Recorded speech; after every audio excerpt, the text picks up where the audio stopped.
Shangi Kompang Yuto Sho. And let's do the full limitless just hang on, just let me let him on. Just let me let him on.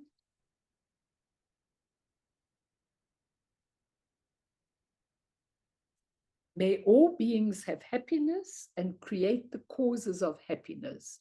May they all be free from suffering and creating the causes of suffering. May they find that noble happiness which can never be tainted by suffering. May they attain universal impartial compassion, free of worldly bias towards friends and enemies.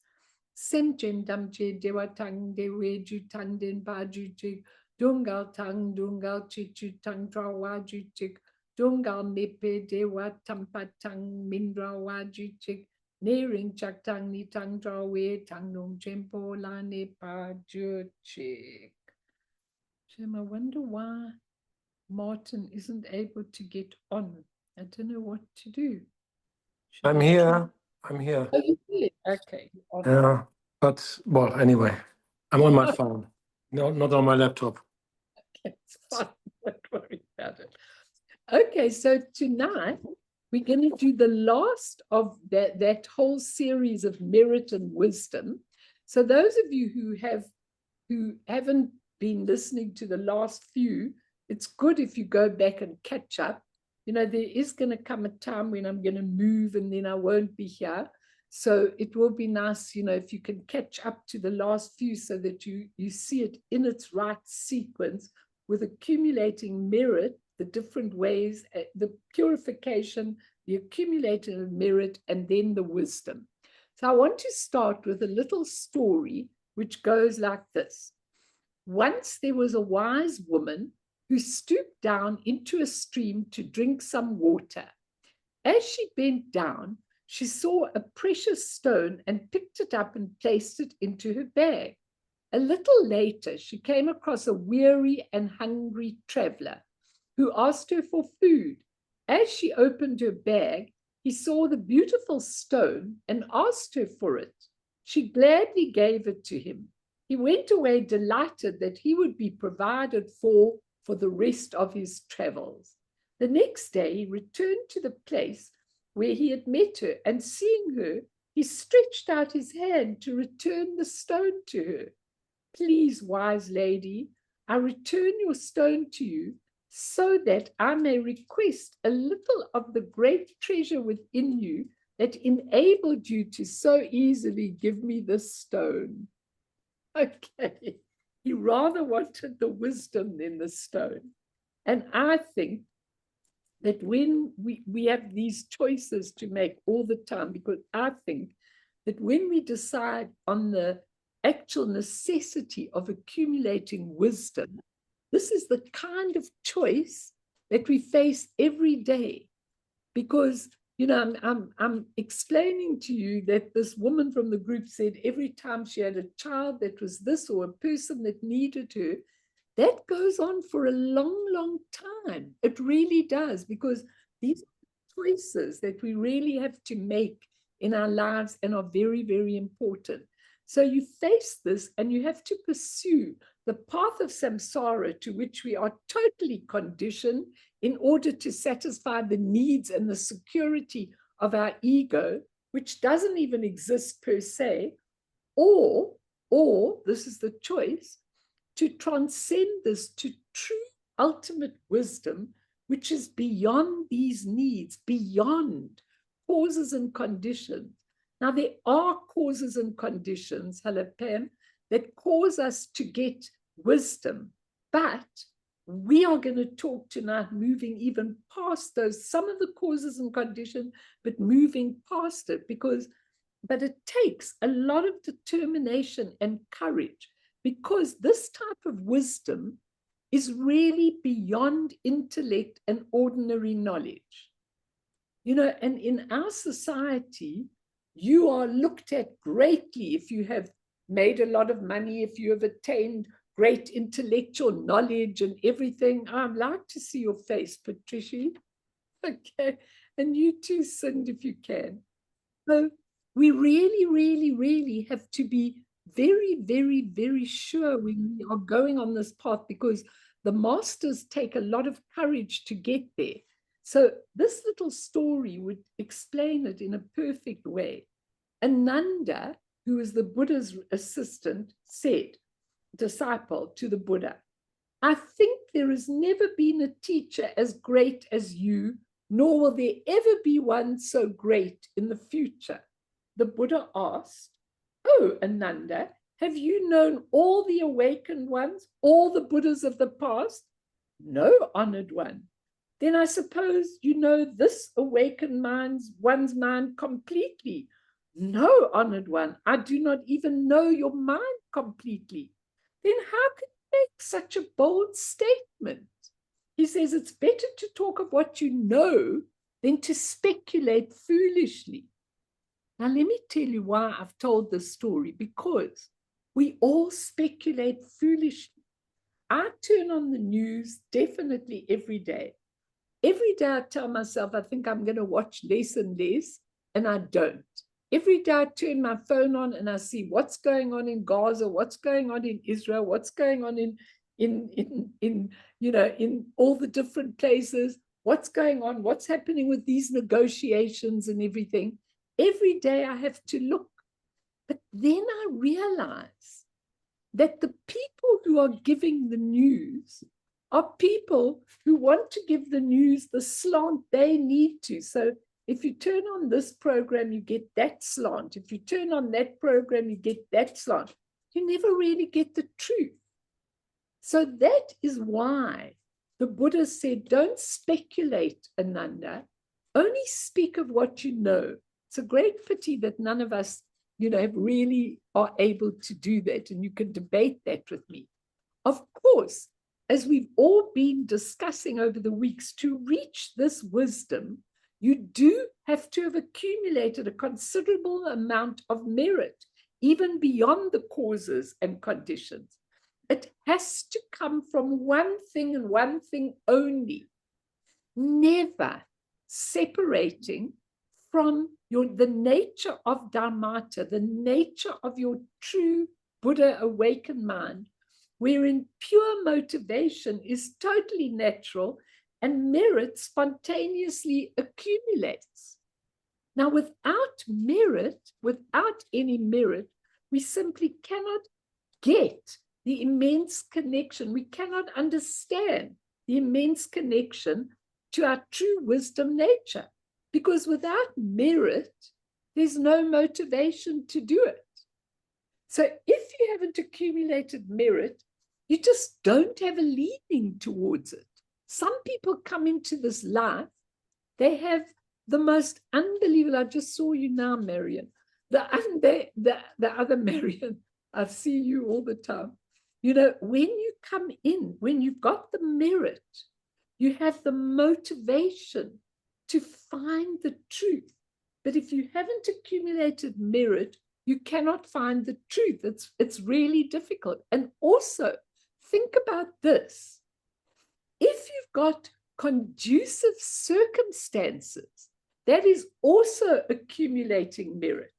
Because some people, their circumstances, they've got dire circumstances, they've got no money, they've got to work full time, they cannot do things. So it's just impossible for them to fit any spiritual connection in their life. It's not impossible, but they feel it's impossible. Now, when you look at those circumstances, that is the reason that there's no merit previously to give you the circumstances, to give you the time and the inclination to actually do what you need to do. And this is so important, because awakened beings can, as I told you last time, can totally understand relative truth as well as ultimate truth.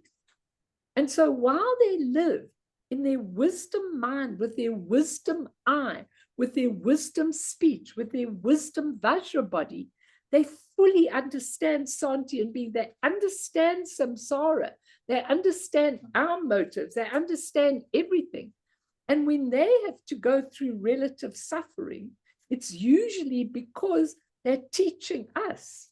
So they often go through illnesses and suffering because they're teaching us, but they understand it. Now, it really amazes me, because some of these masters, like even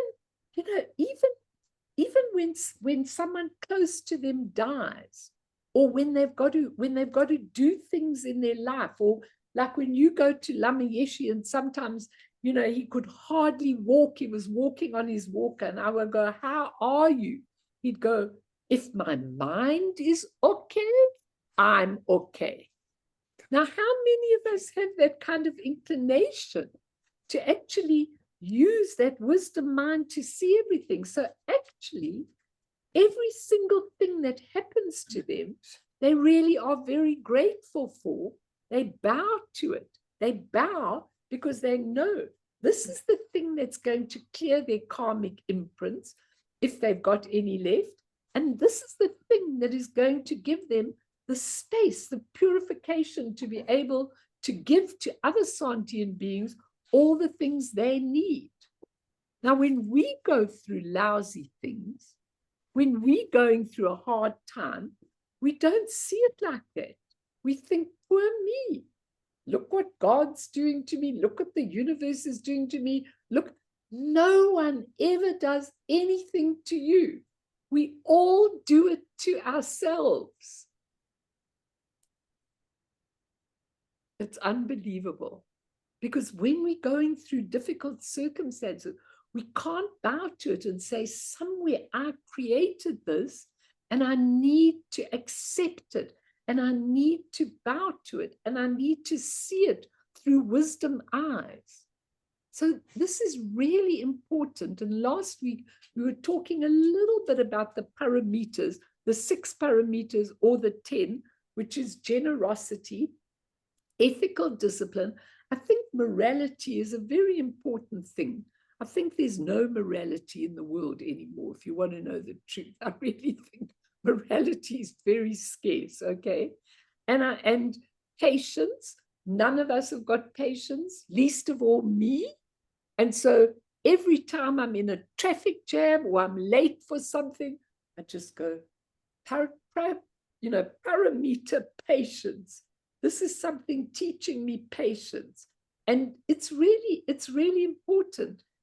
Then the next one is perseverance, but it's often called joyful effort. How many of us have joyful effort? Oh, I got to go to work. Oh, my boss is horrible to me. Oh, I got to work so hard. Oh, this, oh, that. Oh, I haven't got. We don't see it like that. Joyful effort. The 5th one is meditation, and the last one is wisdom. Prajna Paramita. That's when the Buddha, and I told you last week, taught the Heart Sutra. Sorry, Liam? Yes? Do you mind to repeat them? I think you maybe said 7 there. Oh, did I? Generosity, ethical discipline, patience. Oh, our perseverance and joyful effort are the same one. Meditation and wisdom. Prajna Paramita. Okay, that's 6. 1, 2, 3, 4, 5, 6. Yeah. Okay. Yeah, morality. Sorry, I thought morality was one of them. Yeah, ethical, it's called ethical discipline or morality, whichever one you want to call it. But last week I was talking about it as the Heart Attack Sutra, because the Buddha, I like to see you, Avril, the Buddha was called it the Heart Attack Sutra because it was when he taught the truth. It was when he said, all these things, your body, your feelings, your perceptions, your habits, all your aggregates don't really exist. They are empty of a separate existence. And people passed out because how much do we look at our feelings as being real? How much do we look at our bodies as being real? How much do we look at everything in our lives as being real? It's really important because when you actually realize this, hello, Kiri, you have to catch up on this. this was why they had a heart attack. A lot of beings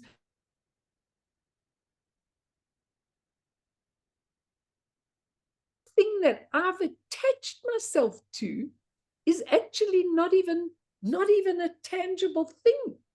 So it's unbelievable when you really understand that wisdom is beyond. It's really, really beyond. Prajna Paramita, which goes Tayata Gate Gate Para Gate Parasam Gate Bodhi Swaha. Gone, gone. Beyond to the other shore, beyond, beyond, beyond to the other shore, where we want to live. It's really, really important that we understand this. And then, you know, when we really understand this wisdom, I was saying last week, there are two pathways that we can take. And when you look at the Kunta Zangpo prayer, it says people take two pathways. One is the path of awakening, one is the path of delusion. Which one are you going to choose to take?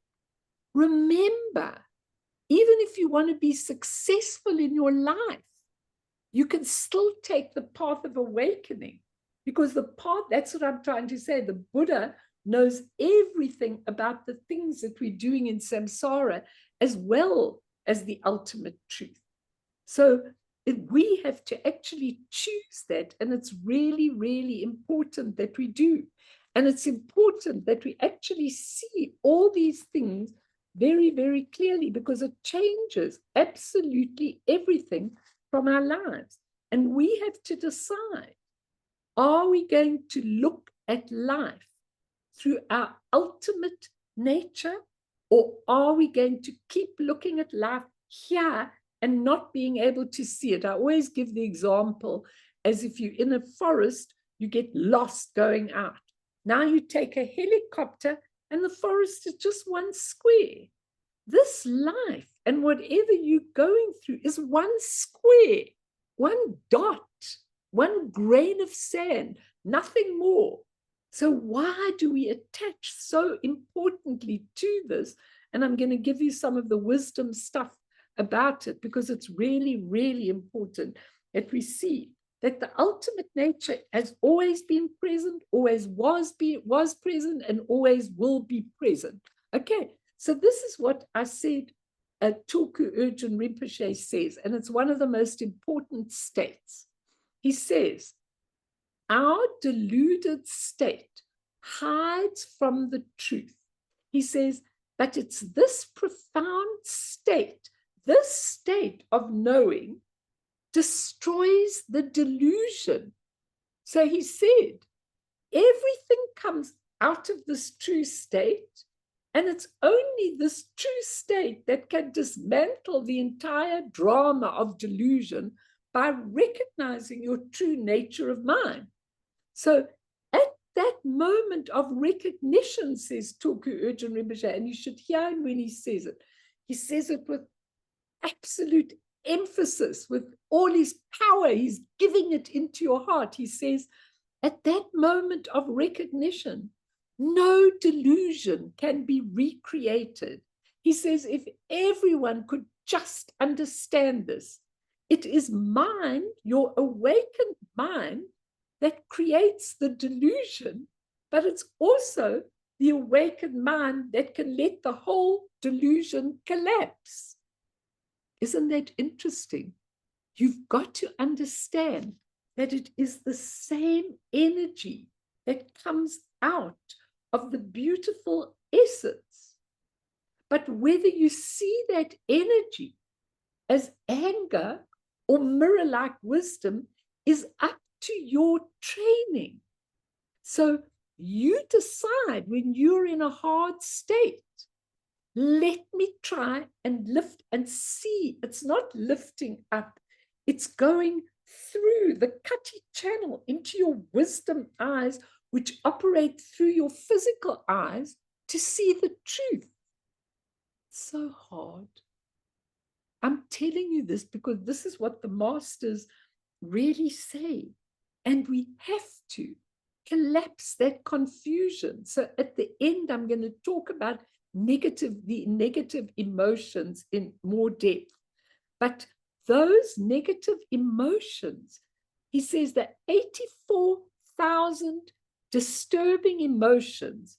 We've gone through so much pain and misery for so long, eons upon eons. He says, it is a self-created possession. A self-created possession. Goodness, did I really create that? Did I really behave in this barbaric way? Did I really get so upset that I couldn't move out?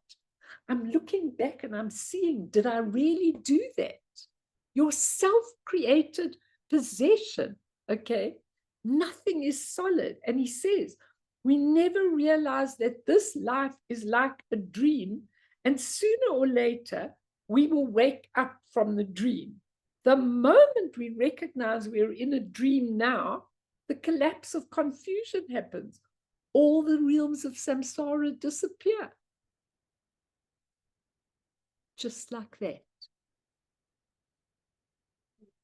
You're all skiffing me out, as they say in South African language. Okay, but it's true. It's really, really true. This is really up to you. We totally and utterly, what we do, the two pathways, one is the awakening, one is the delusion. And the delusion is where we turn ourselves away from the essence. And we go on with that conditioned state, okay? And then the world becomes coarse, solid in our opinion. It's never solid. I remember Thich Nhat Hanh going, what is this ball? He go, this ball is made up of interdependent causes. It's not a thing as such. It's made up of the man that got the brass, that made it in the wheel, that put it together. It's got all those things in, but it never was a thing in itself. It's made up of all interdependent causes, which means that it can dissolve tomorrow like this body. This body can be gone tomorrow. You might come onto Zoom and somebody may say, well, Melanie's passed on. Sorry, she's gone. Okay, that's it. Then I'll say, okay, that's the end of that life, next life, or next afterlife, or whatever it is that we're going to do. We totally forget that everything that comes out of the pure essence, emptiness, spaciousness, primordial purity is always pure. It's always pure. But we see it with our own impure perception and believe it to be impure. Now think of this. Think of the famous story of the rope and the snake, because it really, really means everything, the rope and the snake. A man goes into a dark room. Okay, a man goes into a dark room and he screams, there's a snake. Someone comes along, switches on the light in the room and says, look, it's not a snake, it's a rope. It's just curled up. You thought it was a snake, okay? So similarly, when we learn to switch on the light of awareness, then we see things in their true pure nature. But I'm giving you another thing, a but sometimes when you tell somebody it's not a snake, they can't listen and they can't see, and in their opinion, it's a snake and it will always be a snake. And you go, but the light is on. Hang on, don't leave. The light is on. It's not a snake. Sometimes I say to people when they come to me, and I have a lot of people, and especially at the moment, I have a whole pile of people that are going through real extensive trauma. Okay. And sometimes when the people are really sad and really going through terrible times, I take a switch and I try and switch on a light. And I say, come with me. Let's look through another lens. Let's try and see what this all is that you're going through so that we can change your perception, so that we can see that actually this isn't a cruel trick of fate. This is just you who created your self-possession, and now it is coming back to bite you, but be happy. Walk through it quickly and come out on the other side. And then you'll know that something will have been cleared, something will have been cleaned, and the wisdom will be there. Sometimes people don't want to go into the light. So when we go on a spiritual path to the wisdom, there are 3 levels that we go through. Number 1 is understanding. Number 2 is experiencing, the experience. And number 3 is the realization. So when we go on a spiritual path, we take these 3. They're very important to get to the wisdom nature and accumulate the wisdom. So in the understanding, what do we do in the understanding? Okay, we study, we read, we listen to teachers, we attend whatever we can, etc. Okay, and this, of course, accumulates some good causes and conditions for wisdom and is necessary. There's so much available for us now on technology. We've got no excuse. I mean, what is amazing to me is that what is available to us. You want to listen to Dzogchen, go tune to Lamalena. Tatiana's just been to a retreat of hers, and she said she was absolutely great. She will teach Dzogchen as openly as a book, because the masters have decided that it needs to be open. Why? Because these are bad, bad times of degeneration. So we need those light teachings to be able to go. So we can get everything to get an understanding. But the understanding is only the first step on the path. Then we have to experience. So when we practice meditation and many practices to begin to experience what we were studying and listening, and listening to, it's difficult. But many teachers today, a lot of you go, I know you, VM, go to a lot of teachers. Your teacher helps you a lot to put everything into practice. And then we start experiencing a little bit of what we practice. But when I sat down with Taisitu Rinpoche, he drew me a diagram of this experience, okay? He said to me, look, here is the sentient being. Then he drew a straight line going up to about there, okay? And he said, this is where you can't experience because you've got so much karma and so much stuff that needs to be purified, okay? Then you start practicing, which is where you're gaining the experience. He says, and then the line doesn't go away, the line breaks up.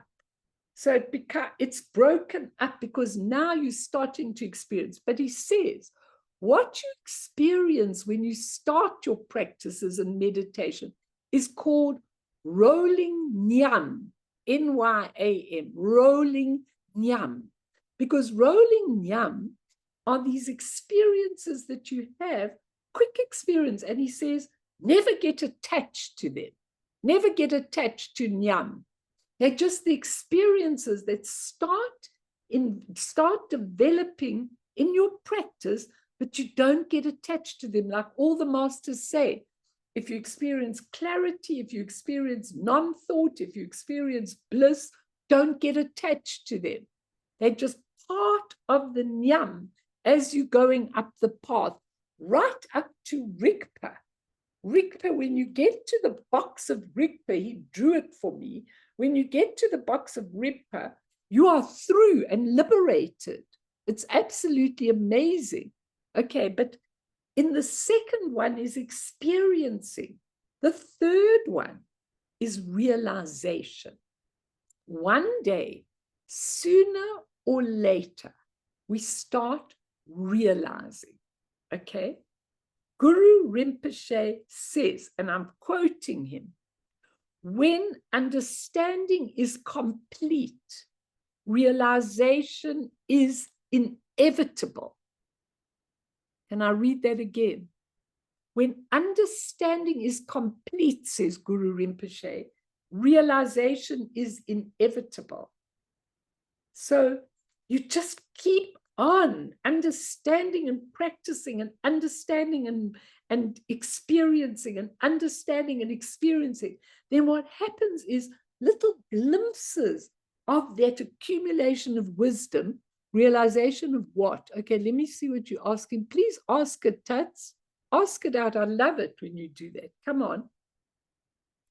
Just unmute yourself and No, ask. because I hear not just now, but all the time, realization, and as if it's something, Something big, tangible. yeah. But what does it actually mean? Because obviously we talk about enlightenment, we talk about nirvana, we talk about realization, we talk about knowing you have Buddha nature. That's all it takes. Remembering something when we die, that's all it takes. But what actually realizing what? No. Okay, stop, because I'm going to give that to you. Okay. Mute yourself so you don't keep on the thing. Just mute. Yeah, good. I'm going to give it to you. He says, the ultimate truth starts dawning. Dawning is your key tonight. Dawning, dawning. Now, when the sun starts dawning in the morning, do you think it has to say, hello, everybody, I'm about to dawn? Okay, today I'm going to rise up and I'm going to come and shine on you. Do you think that's what the sun says? No. The sun naturally dawns in the morning. It's inevitable. It just happens. It's nature. It's pure. It's beauty. We have to have the dawning. And you know what? Actually, Tati, there aren't any words for the dawning, but the word dawning is the ultimate truth. The true wisdom was always there, but we have to decondition from our usual samsaric ways and awaken. Some people seem to jump to realization with little effort, but that's much less common, and is because they probably did preparation in previous lives. When we are ready, when we have put in the understanding and the experiencing, okay, and we have accumulated enough merit, the wisdom is right there. I'm going to tell you what it is. The ultimate truth can be pointed out to us or simply dawn on us. Now, when the masters say they are doing pointing out instructions, what they're doing is they're trying to point out to you, okay? They're trying to point out to you, hey, you've got this awakened mind. Don't drown in samsara, in all the things you think are real, but get that awakened mind. They come and point it out. But every single person gets pointing out in a completely different way. Even if Tatiana, if they're in the same group, when Lama Lena is doing pointing out instruction, I once went to your friend Minja daughter, your friend that's going to think. I once went to something of his that was pointing out instructions, okay? And I never, nothing dawned. Why did nothing dawn? He stood there, he sat there on the throne, and he gave this huge audience. It was many years ago. like there were, you know, probably 130 or whatever, 200 people in the audience, and nothing dawned. Okay, why? Because I hadn't accumulated the causes and I hadn't accumulated the merit to understand what he was saying. Now, each master gives a pointing out in a different way. Patrul Rinpoche would give you a clap over your head. A few of them, I think Naropa or Talopa, one of them pushed the other one off the mountain, and he woke up dawning. Okay, what was the dawning? The dawning was when you completely, the realization is when you completely understand everything. A Buddha understands everything about samsara, about the relative truth, about the ultimate truth. When a Buddha sits in front of you, he can see who you really are, not who you are in this life with all your whims and all your rubbish. He can see your beautiful nature. So dawning is different for each and every person. Who was it? I think Patrul Rinpoche tells the story. I could be wrong with the names, but I think that Dajjam Rinpoche, Dilgo Khyentse Rinpoche came, and Dajjam Rinpoche was sitting at a table, and he came right up to him, and when Patrul Rinpoche smelt his breath, he thought, oh my God, he's drunk. Okay, all he could smell was the alcohol in his breath. And Dajjam Rinpoche, with his great wisdom mind, took him, okay, and he said, you old dog. And he threw him along across the floor in a most terrible manner. And Patrul Rinpoche was almost unconscious. And when he woke up, he knew the dawning happened.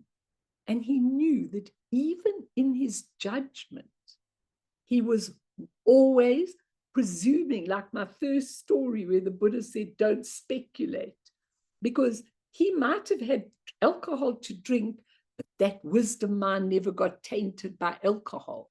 And I remember Thupten telling me the story of Akon Rinpoche, who actually came home one night and Thupten was waiting for him. They were in some, I don't know, they'd been somewhere or another, and Thupten was sleeping in the room, very, very, you know, waiting up for him. They slept in next door rooms. And he walked in, and as he walked in, Thupten said, oh my God, Melanie, I realized that he'd been drinking. She said, sometimes I knew he had a glass of wine, but I realized he'd gone out with all these people and he'd been drinking. So he said to himself, oh my God, my master's been drinking. Okay. Do you know what Akon Rinpoche did in that state? He said like this, Thupten, there's a pin on the side of the carpet and someone is going to stand on that pin. So go and pick it up. In other words, his mind, nothing tainted his mind.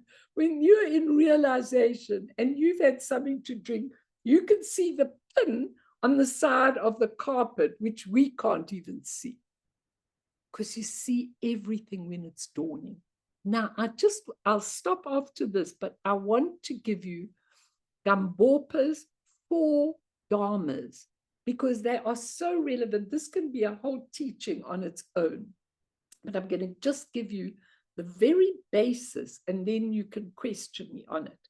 Gambopa wrote about 4 dharmas, and Tulku Urgyen Rinpoche loves these dharmas. He loves them. He teaches them all the time. Okay. Now I want you to listen very carefully, because Longchenpa gave the same 4. So let us look at them, because they are the ultimate wisdom. Number 1 goes like this. May my mind turn towards the Dharma. That's point number 1. May my mind turn towards the Dharma. Now, as I've always explained to you, sunflowers turn, and they have to look at the sun.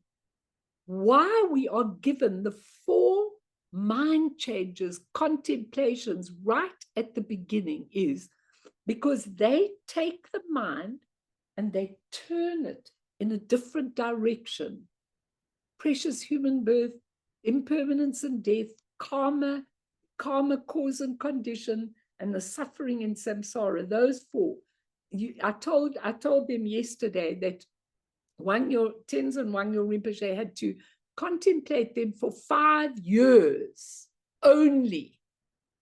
Okay, so Gambopa's first Dharma made my mind turn towards the Dharma, and the practices given are the 4 mind changes.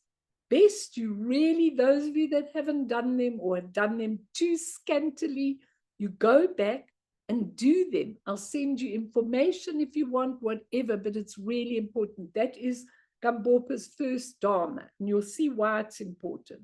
Number 2, may my Dharma practice become the path. May my Dharma practice become the path. Now, all the preliminary practices are how you start going on the path. So first you take refuge, okay, and bodhicitta, motivation. Then you do vajrasattva to purify yourself. Then you do the mandala offering, which you've missed that. I did it 2 weeks ago. Go back and listen to it. You do your mandala offering. You could do it in Western style or in the style given in the Nondro. But that is when you open your heart to be generous, to give out, okay? That is the second Dharma, and then the Guru Yoga, which is when your Guru, even if you use Guru Rinpoche or whatever deity you want or whatever Lama you want, and they purify your body, speech, and mind, and altogether the Guru Yoga is one of the most important practices, and you could get it back on the YouTube. I've really taught a lot on it. But that is the second Dharma. May my Dharma practice become the path. Numero trio, third, okay? The third Dharma is like this. May the path clarify confusion before you get to the dawning. May the path clarify confusion. Now, what is his third Dharma? His third Dharma is when you do the Vajrayana, the deity practice, you are going from the essence into the deity creation. And then you're doing the mantra recitation for your speech, and then you are dissolving back into the emptiness. What are you learning? And how does that associate with his third Dharma? May the path clarify confusion. I'll tell you exactly how it does it. Because when you do the Vajrayana practice, which a lot of you say, I don't want to do it, I don't really understand it, okay? You are taking this ordinary body and you are creating yourself from the essence into compassion, into wisdom, into motherness or whatever, Tara, into any of the practices. You are creating yourself like this in order to clarify confusion, because the confusion is, I'm Melanie, and this is my life, and this is who I am, and I'm so limited, and I can't do half the things. You are clarifying that confusion, which then brings you to the fourth Dharma. Now write this down. The fourth Dharma of Gambopa says, may confusion dawn as wisdom. May confusion dawn as wisdom. That is why I've taken the 4 dharmas. Because what he's saying is, you realize there that the Buddha nature is always present. May this confusion, what's your confusion? That here I am, and I haven't got this, and I haven't got that, and I'm so sad, and I'm so this, and I'm so that, and I'm so the other. Confusion. It's not. You're just walking a path, taking all these things because you're clearing up your imprint so that you can clarify all your confusion. And once your confusion is clarified, it dawns as wisdom. You now know our confusion, our belief in self and others, the duality, in the permanence of all things, all our confusion dawns as wisdom. Now, Tulku Urgyen Rinpoche, when he teaches the 4 dharmas, says like this: confusion. I'm doing this slowly so you can get it down if you want, or listen. Confusion means believing something to be what it is not. Believing something to be what it is not. He says confusion is taking what isn't for what is. In other words, you just made up your whole story of your life. You know? Think about it. Once you wake up, once wisdom dawns, you are through the gate of liberation. And even if it is only small dawning during this life, when you come to the gates of death and all this dissolves, and now, as I saw, I'm going to try and get that 100 deities that I taught onto YouTube. I saw that Edith put it on a normal thing that you can get from me. But what I'm going to do is I'm going to get her to put it on YouTube. But when you come into the afterlife, it is essential that it dawns as wisdom. You cannot go through the gate of death while you are holding on to every single thing in this life, and you are attached to everything, and you don't want to leave things, and you believe they belong to you, and you don't want to leave your family, and you don't want to leave anybody, and you're scared of losing your possessions. No. When the confusion dawns as wisdom, you know it's all temporary, transient. These are people you love and you try your best for, but you can't be attached because now you've got to go through the gates of liberation and understand your pure nature. Now, if you go and read up on the 4 dharmas of Gambopa, it's very interesting. And for those of you that are interested, you will probably find it in all Tulku Urgyen Rinpoche's books. And his one book called, it's part 1 of As It Is. It's called As It Is. It's a very good book to read. You'll get a lot of this in there. He really has an amazing way of doing things. Okay? So it's really important. So does anyone want to ask anything or say anything? There's just one more thing I want to do with you, you know, and then I'm through the accumulation of wisdom and we'll go on to a new topic after that. Anyone, ask, comment, tell me anything. Don't think your questions are too simple. They never. Everybody's got a million questions and a million ideas going through their mind. Share them with me. I've got no problem. You can ask me the most basic question. It's really important because when you have understanding, you know, for me, you know, this morning I had these 2 talks. I had a new topic yesterday. So And I thought, oh God, I haven't really prepared this for Tuesday night, and I like to prepare. So this morning I woke up at the crack of dawn, and I was lying in my bed, and I just surrendered, and I said, how do I best give them wisdom? And all of this came to me, not the details of everything, but it all came to me. I got up and I just wrote it all down, and now you're getting it. That's when you start making that connection. Then everything is fed to you, given to you, through you, from your dharmata, from your awakened nature. It's so important to make that connection. And for you, you can't make that connection without regular practice.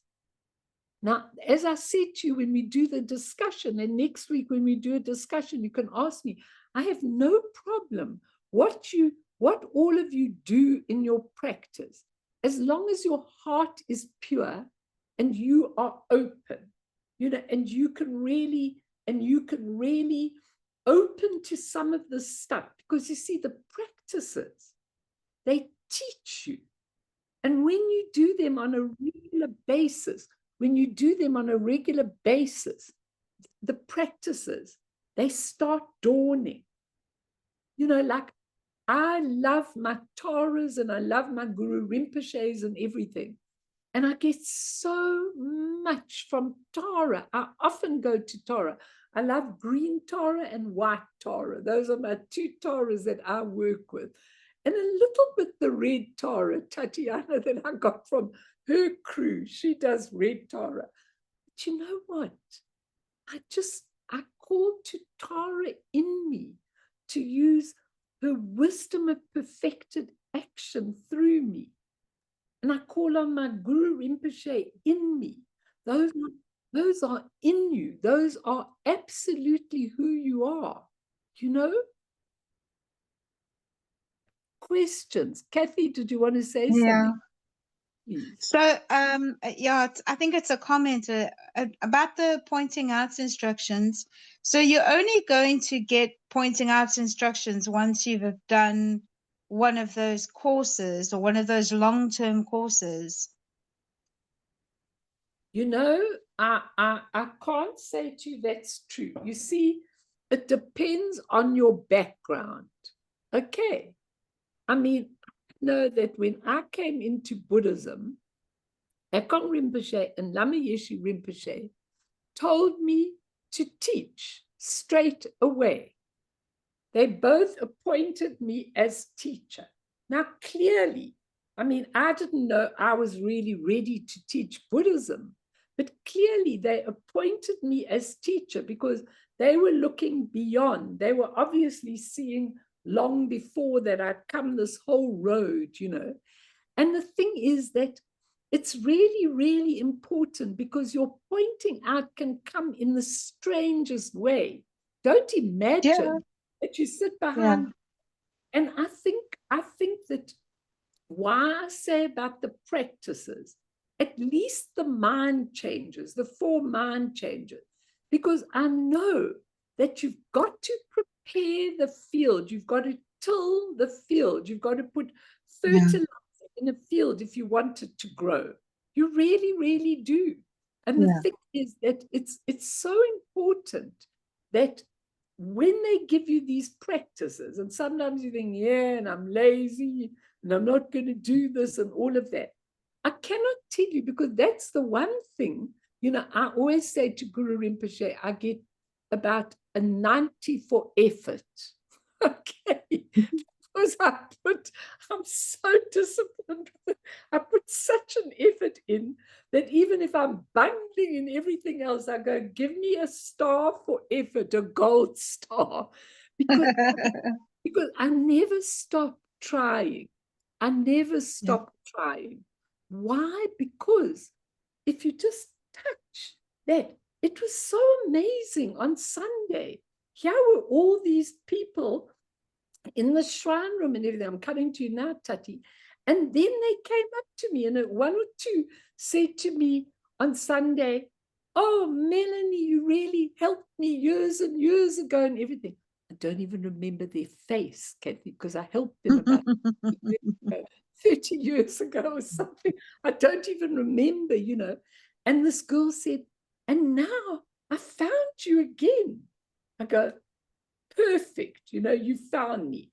I know that's Guru Rinpoche's mandala, that when you are ready and when you are putting in the effort, you're just at the right place, at the right time. Yeah. It's absolutely Yeah. remarkable. So I think, Yeah.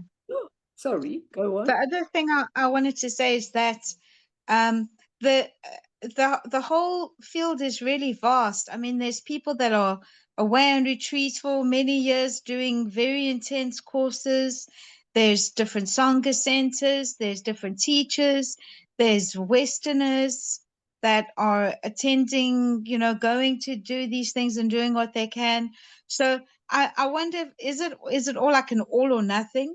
Or is it, because for me, I feel like it's very graduated. I mean, if I look at myself and what I've learned through the years and through what's happened to me in my life, there's just, you know, there's no turning back. I'm so grateful for it, but I'm still a beginner because, you know, no, the more I learn, the more my mind settles, the more I'm like, oh, wow, I've spent 20 something years doing that. So Yeah. I I'm feel like also it's a very much, beginner. I've got news for you. I'm also a beginner. Okay. But I keep on touching into the dawning. Okay. yeah, Keep on having yeah, me experience. too. Like this morning when this whole thing just came into my mind. I mean, how divine is that? I can't take credit for it. It just came blonking into my mind what I needed to do with you. Do the 4 dharmas of Gambopa. I know them well. You Yeah. know, coming through, it just came plonking into my mind. And I want all of you to have those kind of experiences. Sorry, Tatiana's been waiting. Please, Tat. No, I love that you picked that one. It's really good. Of No, what? it's about what the 4 dharmas of Gambopa. No, it's about what Kathy said. From what I understood about the pointing out is, you might receive pointing out, but not necessarily means that you got it. Yep. So some people they'll hear 100, 200, 300 times and not get it, and someone might hear once and get it. And why is that? Merit. Why They're not is ready. merit and preparation? Go and try and put a seed into unprepared soil. So somebody tills the soil, puts fertilizer, really plants a seed, waters it, keeps watering it, keeps nurturing it. Beautiful tree. And the next door neighbor says, funny, I planted my tree and nothing happened. Because then you ask her, did you dig the soil? Did you put fertilizer? Did you nurture it every day? You know, it needs your love. It needs your tender everything. Did you? Not really. I stuck it there and I thought, you know, they told me, throw the seed in the soil.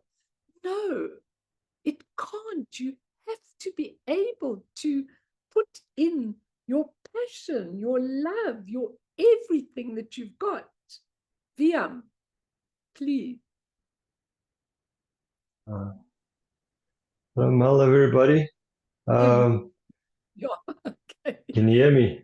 Yeah, can, perfect. Good to be here. Yeah, it's an amazing topic. Love it so much. This thing of practice and merit and causes and conditions, how it all comes together. Like I got a little vision when you were talking about the practice before the questions were coming, but in my experience, you know, and it's like a little, like if you've seen a tap and there's a little bit of water on that thing, and it's like looks like it's forming a drop so slowly, so slowly, so slowly, and then suddenly it becomes a drop, and then the drop falls, and then like that drop falling is like realization, but that process can take long. Like if I take in my own experience, say in the last 3 years, I've had like once or twice a year, I've had massive realizations, but I didn't see it coming. It was just actually out of like a suffering and a desperation. I was like, I've got to take this And then I actually break out of my little routine of doing the practice the same kind of way, and I was stuck opening up to what you say, what's inside. I'm knowing that actually everything that I need is there, and I bring it inside, and then it gets revealed. Like the process, just I see the whole thing. I'm full, like purified, and then that's like a realization for me, like and it boosts your like confidence, not confidence, self-confidence, but in the practice, it's the spiritual, in the spirituality of it. And then I think that motivates you to want to practice more, so the wheel starts, like having that kind of insight and stuff. Yeah, that's what I wanted to say about that. Is so beautiful because I can't actually see what else life is for, because I can't put it together that life is for developing materially and doing all the things. I can't see life like that. So what you're saying is so important. And really just remember what I'm saying to all of you, that any of you want any help with any of your practices, you just contact me. I am so happy to give you that help. Really, really, really. So let me do the last thing. Denny, I'm looking at you with a beard and you look absolutely gorgeous, completely different. I'm seeing you in a different way. So I think something's changed in you lately. You're really looking good, You look different. Thanks. I'm just watching you. It's actually just laziness. I've been meaning to say. Well, the laziness blossomed, dawned forth, so it looks very, very nice. I want to give you the last little part of wisdom, and then we'll do a meditation, which is also very, very interesting, because for some reason, again, I can't give you the reason, I picked up my notes that I made quite a lot of years ago on Jamkom Mipam Rinpoche, who was a very, very incredible master. And he wrote a book, Luminous Essence, a guide to the Gya Garbha Tantra, which I read a long time ago. In fact, I studied it, and I've got about 20 pages of notes on it. And I don't know how it came into my hand. I've got all my cases full of notes, but somehow this landed up in my hands. And I was looking at it, and I went to look at what he had to say about the negative emotions. And I thought, I can say a lot about negative emotions, but I thought his work on purity and equality just takes it that further step forward, which is really, really amazing. And I just want to read you what he says. He says, in the secret mantra, which is Vajrayana, negative emotions are never abandoned. Why? Because the same negative energy with awareness becomes the 5 Buddha families. We all know that, I think. The mind has possessed these 5 self-expressive energies from the beginning. And although these 5 perform all the activities of samsara when not realized, they also perform the pure activities of nirvana once you get to realization. If the negative emotions, now I didn't say get rid of them in the secret mantra, he said, if the negative emotions are not spoilt by delusion, they manifest as the 5 wisdoms. He says, the more hay that is put on the fire, the stronger and larger the fire becomes. The more disturbing emotions a bodhisattva has, the stronger the fire of wisdom will blaze. Isn't that interesting? So say, hi, negative emotions. Hi, anger. Hi, pride. Hi, envy and jealousy. Burn your way through me. But it's very interesting what he says. He says, since all samsaric phenomena dwell primordially in a state of great purity and quality, there's actually nothing to accept or reject. And this is the field of the primordial purity, MO. Whoever realizes this will dwell in a state in which all the anxieties of samsara caused by disturbing emotions and suffering, as well as any fears of falling from the path, they've just been eliminated.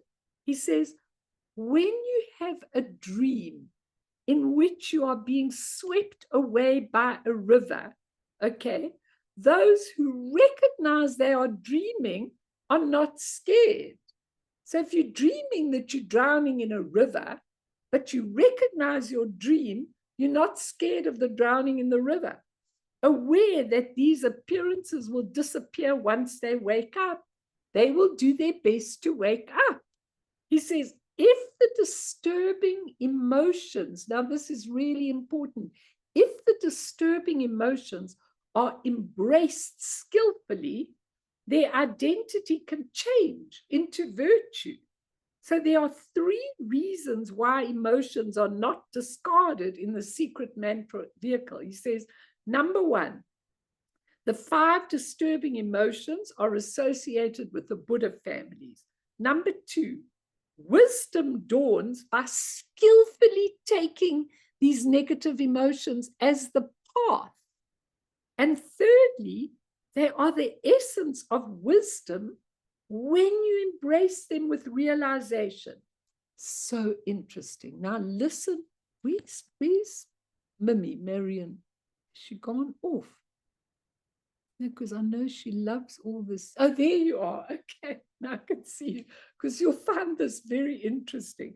This is what he says. Now listen carefully, taking one emotion, negative emotion, and the wisdom. Listen, because it takes it a step further. Attachment. When you are attached and really desire something, okay, manifest as mind's fervent desire for a given object. So when you've got desire or attachment, I want that. Sometimes if it's a guy, I want that woman. Sometimes if it's a woman, I want that diamond ring. Okay, there's I want that. Your desire goes out to it. He says, on the path, that's the second thing, the same expressive energy can be an intense longing for the path and the fruition. So instead of an intense longing for like a tangible object, you've now turned it into an intense longing for the path and the fruition. And he says the fruition, the expressive energy, perceives all phenomena with full acceptance with its identity. And what is its identity? Discriminating wisdom. It's Amitabha. So what he's saying here is, when you've got a negative emotion, whatever it is, if it's anger, the anger goes out. I'll read you his thing on anger. It's the same. It's so interesting when you look at it, because he shows you how you can change it. He didn't have anger right in this thing. Doesn't matter. But what happens is, first, you recognize that negative emotion. Then you change the negative emotion to something that is going to be very positive, like in this case, the attachment to really becoming enlightened. That's what you're changing it to. And then the fruition is, you really, really can see it. You can see it, and then it becomes discriminating wisdom. It's Amitabha, when you have full acceptance. So when you've got, if I'm carrying your pride in here, your arrogance, if I'm carrying it in here, what does he say? He says, pride manifests as feeling inflated. So you really think you're very important. You think you really are something absolutely very, very, very good. You're inflated. On the path, the same expressive energies enables us to perform all practices without discouragement, knowing no path superior to the secret mantra. So my arrogance, my pride my thinking myself great, I'm now taking it and I'm not putting it onto someone else to put them down. I'm actually putting it onto going out and going with no discouragement. I can do this practice. I can take my pride and I can do it very easily, even though it was so hard for me yesterday. So you're changing that negative emotion into the path where you see it as something that is helping you to reach your goal. And then he says, in the fruition, okay, one possesses all the positive qualities. So there's no sense of impoverishment or dejection. One is free from pain of inequality at all times. It's the wisdom of equality, and it's Ratna Sambhava. So you're recognizing the wisdom, you're recognizing Buddha, and you're recognizing all of that, and you're changing the negative emotion to something that you're using on the path to your advantage to help you to gain dawn wisdom. Can you all understand that? And if you go into each of them, anger is mirror-like wisdom of akshobhya. So when you see angry people around you or your anger, you're looking at it, it's a mirror for you, and you really need to use that in your life. So that anger energy could be positive energy that you direct into your practice, into the path. You could take it and change it into that. And then you could see, wow, it's mirror-like wisdom. It's Amitabha. Now, when you go through each of them, it's so amazing. Envy and jealousy, the wisdom of perfected action. Amoghasiddhi, because why is envy and jealousy the wisdom of perfected action? Because envy and jealousy, okay, is when you can't tolerate somebody. You can't tolerate them, but on the path, the same energy respectively engages and turns away from what shouldn't be practiced or what should be practiced and really goes. You use it as a dynamite on the path and you don't harm anyone else. And then it becomes the wisdom of perfected action. Now, look, I don't expect you to get this, all of you. I don't expect you to get it. You're going to have to contemplate yourself or even read Mipam's work.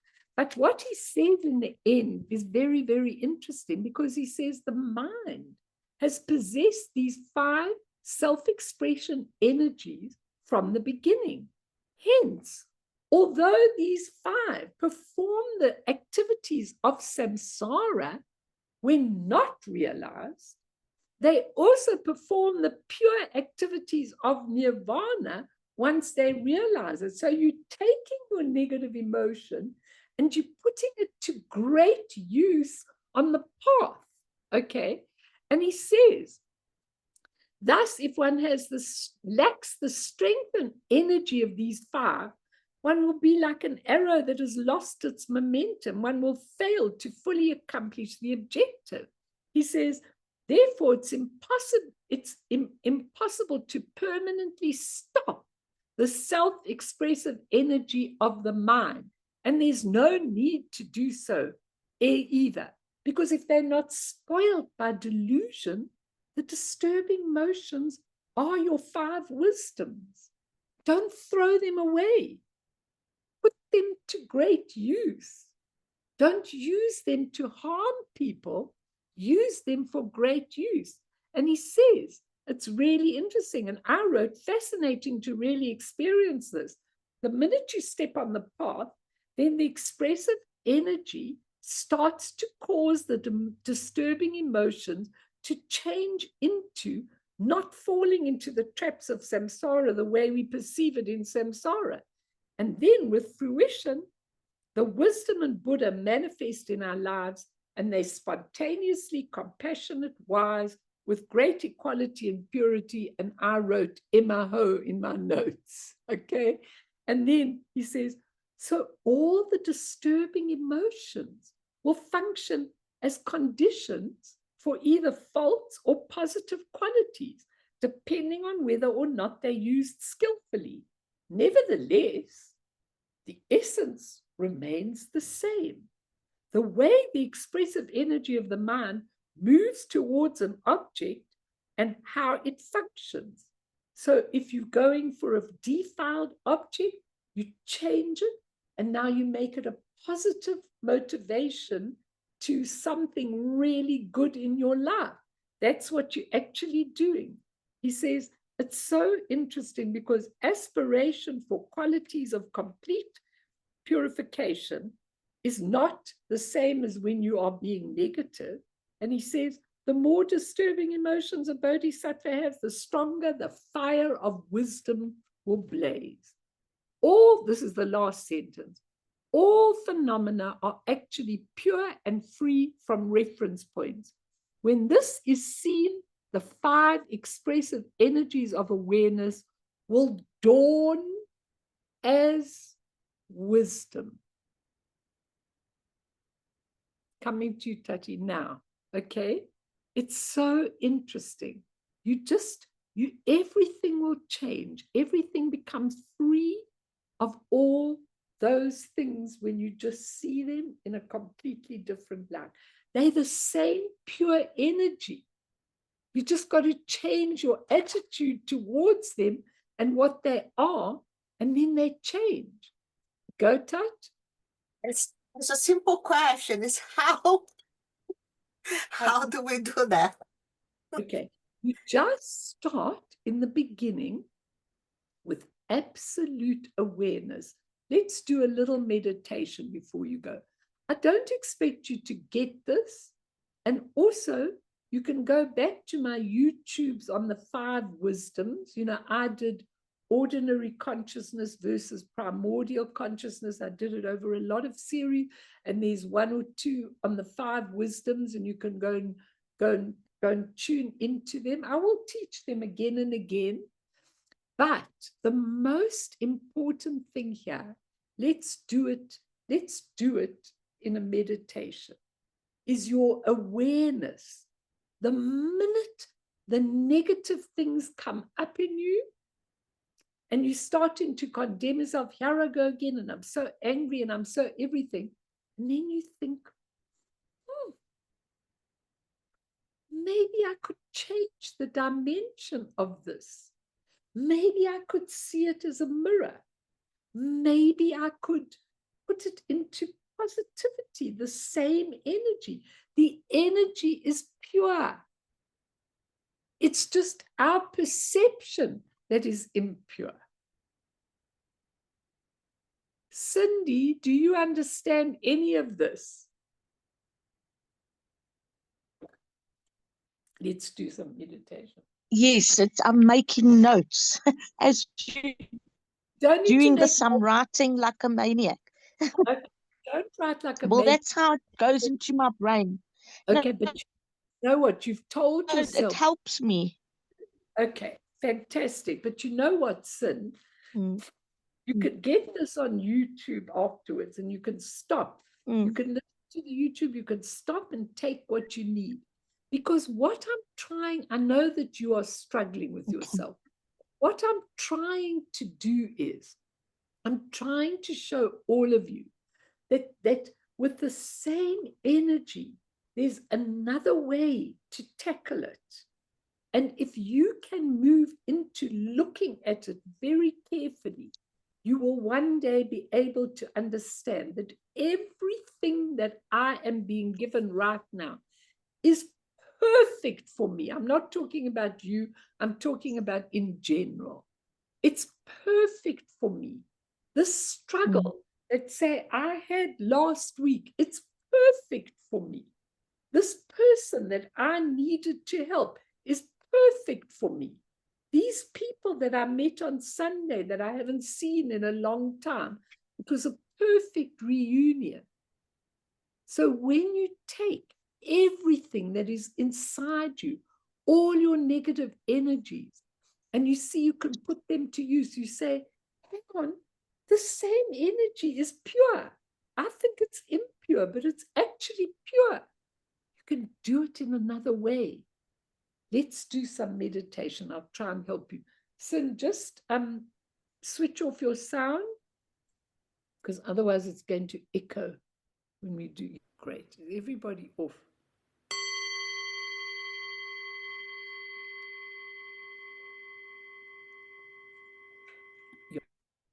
So I want all of you to really breathe into your exquisite Rigpa. Rigpa is self-existing wakefulness. It is your nature. It is pure awareness. Take that tool in your hand. Pray for it with all your might. May this Rigpa, may this nature come to fruition in me. May I be able to use it as a guiding light in my life. I want you to see the difficult situations that you are going through. And I want you to see your own response to your difficult situation. Am I angry? Am I indignant? Have I got a grudge? Am I envious that other people seem to really do it so easily? What am I facing in my life? Am I disappointed? Am I so desirous and craving and needy? Am I needy? Now take that tool of Rigpa. Rigpa means total awareness, your essence, pure, open, primordial purity. Emptiness. Emptiness means full of possibility. Just see yourself expanding, able to see it's all energy. Everything that's happening to you is energy. And I can change that energy. I can direct it to benefit myself and others,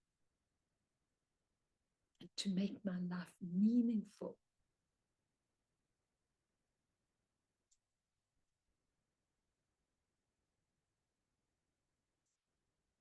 That intense longing that I wanted a particular type of partner, that I wanted a particular type of home, that I wanted so much money, that I wanted this and I wanted that.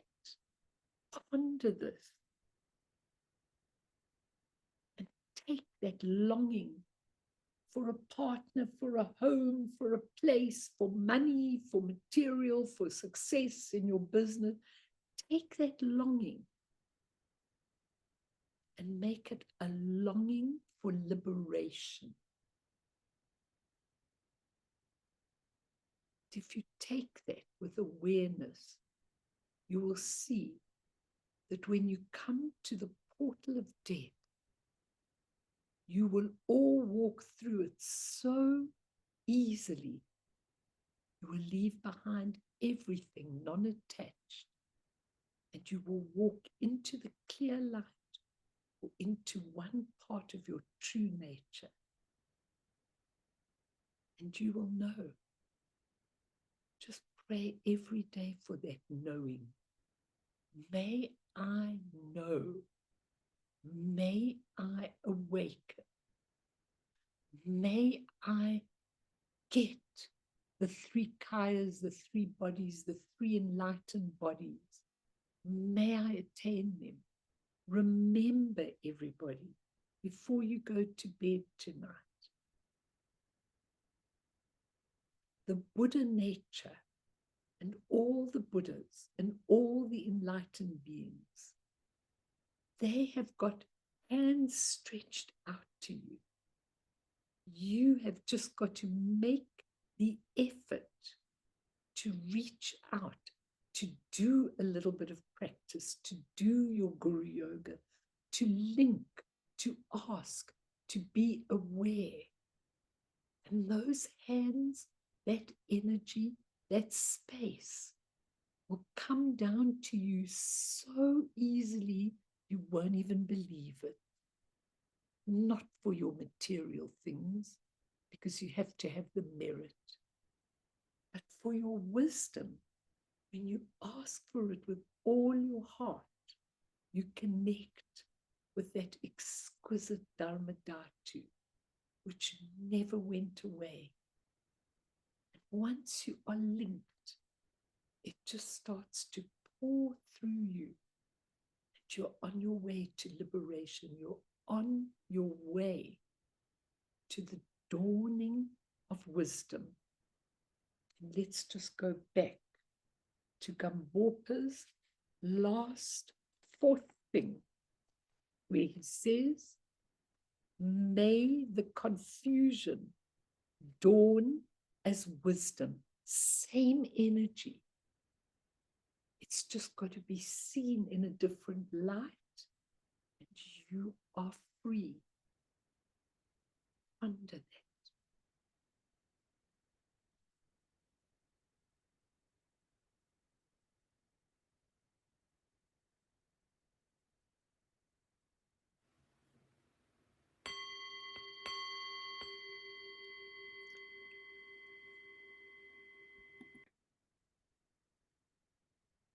So, I was thinking that, next week, there's a lot of stuff here in the accumulation of wisdom, a lot of stuff. And please go through it. And please formulate your questions and your discussions and the things that trip you up. We can go back to a lot of this stuff of the wisdoms, and how you change that energy, because a lot of you might be very interested in that.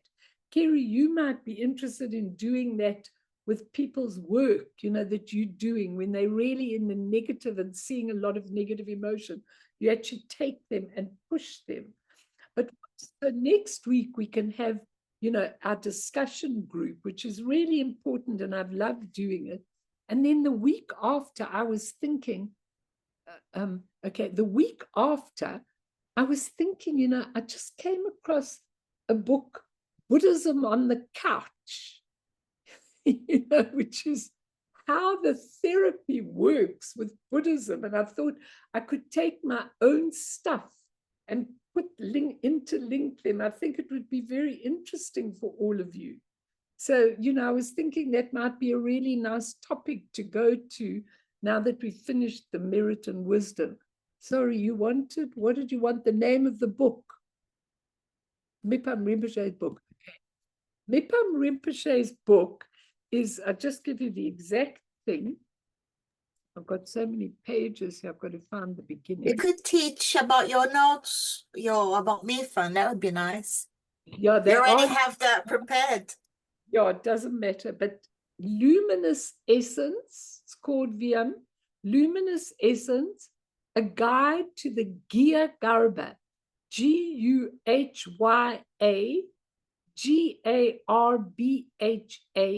Tantra. I have once given a talk by Jamkong Mipam. He does his things are purity and equality.